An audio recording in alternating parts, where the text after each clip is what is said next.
नाज़रीन, हैदराबाद में एक हफ़्तो अॻु सड़ी फ़ौत थियल औरत जो क़त्ल केस संदसि पीउ जी फ़रियाद ते मुड़िस, ससु, सोहरे समेत 5 ॼणनि ख़िलाफ़ दाख़िल कयो वियो आहे।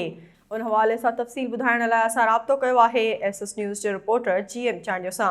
जी GM, छा तफ़सील आहिनि?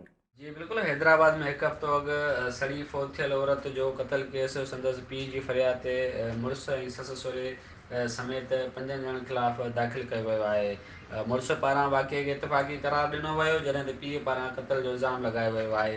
12 सेप्टेम्बर ते बाहि लॻण दौरान सड़ियल औरत मुस्मात फरीदा खे संदसि मुड़िस रबनवाज़ सोलंकी रक्षा ज़रिए सिविल अस्पताल पहुचायो, जिथे हिन ॼाणायो त फरीदा घर में रध बचाव दौरान सड़ी ज़ख़्मी थी आहे।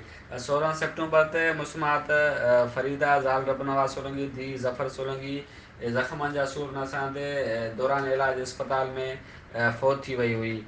फ़ौती औरत मुस्मात फरीदा जे पीउ ज़फ़र इक़बाल सोलंकी पारां भिटाईनगर थाणे ते पहुची क़त्ल केस दाख़िल कराईंदे चयो आहे त मुंहिंजी न्याणी सां ज़ुल्म कयो वियो आहे।